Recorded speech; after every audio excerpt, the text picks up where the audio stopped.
하나님이 바울의 손으로 놀라운 능력을 행하게 하시니 심지어 사람들이 바울의 몸에서 손수건이나 앞치마를 가져다가 병든 사람에게 얹으면 그 병이 떠나고 악귀도 나가더라.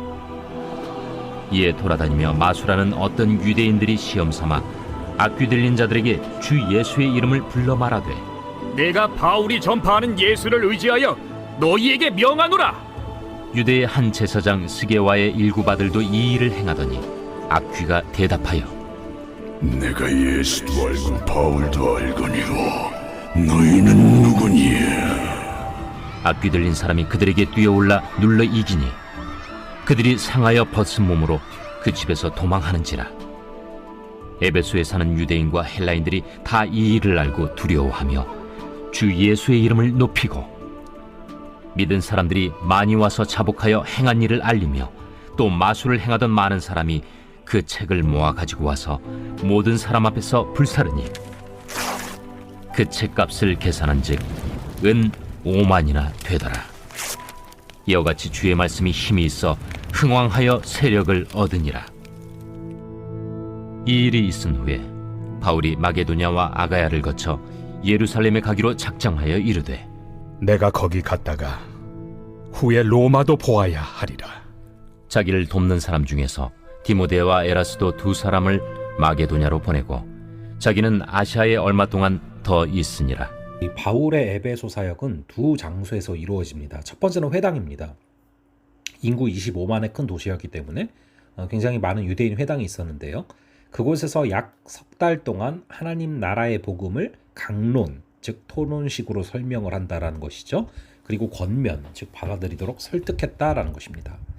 두 번째 장소는 두란노 서원입니다. 이 두란노라고 하는 사람이 가르치는 곳으로서 사용한 강당이나 그가 소유한 건물을 가리킵니다. 회당에서 석 달간 가르치면서 서서히 시작된 유대인들의 거부와 비방 때문에 결국에 바울은 이곳으로 장소를 옮겨야 됐습니다. 여기서 2회 동안 매일 하나님의 말씀을 강론했습니다. 결과적으로 복음은 아시아 전역에 사는 유대인, 헬라인 모두에게 들려지게 되었죠. 그래서 계시록에 나오는 에서버두 사빌라, 이 7교회도 이때 설립이 된 것입니다. 이런 엄청난 부흥은 성령께서 복음의 능력을 더하심으로 일어났습니다. 하나님께서 이 바울의 손으로 놀라운 능력을 행하신 것이죠. 얼굴을 닦거나 덮는 손수건, 또 몸을 가리는 앞치마 등 바울의 몸에 걸친 것들을 가져다가 병든 사람과 귀신 들린 사람에게 얹으면 치유의 역사가 벌어지는 것입니다. 성령께서 복음을 전하는 이에게 능력을 더하신 것이죠. 그러자 이것을 보고서 가짜가 나타납니다. 항상 이제 진짜 곁에는 가짜가 나타나지 않습니까? 그래서 유대인 중에 순회 마술사로 밥벌이를 하는 이들이 성령이 바울을 통해서 하시는 일을 흉내내기 시작한 것입니다. 대표적으로 유대 제사장 가문의 스게아와 7 아들이 있었는데 악귀 들린 사람이 내가 예수도 알고 바울도 알거니와 너희는 누구냐? 라고 말하면서 엄청난 힘으로 그들을 거꾸로 제압하고 결국 그들은 발가벗겨져서 몸에 멍이 들도록 맞았습니다.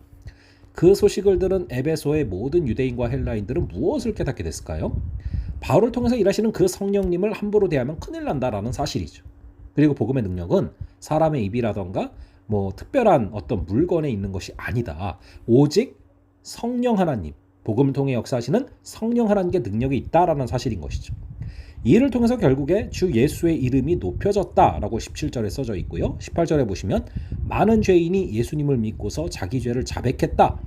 그리고 이전에 행하던 악한 일들, 즉 마술로 사람을 미혹하며 돈을 벌던 과오를 청산했다라고 나옵니다. 19절에 그들이 불사른 책값이 은 5만이다 라고 하는데 이것은 5만 명의 하루 품삯, 대략 환산하면 25억 정도에 이르는 책이죠. 이처럼 놀라운 복음의 승리는 주의 말씀, 곧 그 말씀에 성령께서 힘을 더하시고 세력을 더하셨기 때문이죠.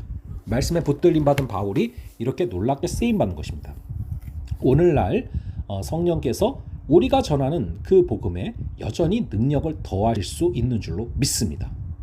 그래서 그러한 능력과 역사를 우리가 사모하며 나아가는데, 그런데 이런 것들을 또 거꾸로 자신들이 그런 어떤 성령의 도우심이 있는 것도 아니고 또 성령을 믿는 것도 아닌데 은사주의 교회나 이단에서 가짜 성령 쇼를 벌이는 경우들이 있습니다. 그러니까 말씀이 충만해야 거기서 성령이 충만해지는데 그 말씀의 충만함이 없이 예를 들면 여러분 이 어떤 운동들이 있는데요.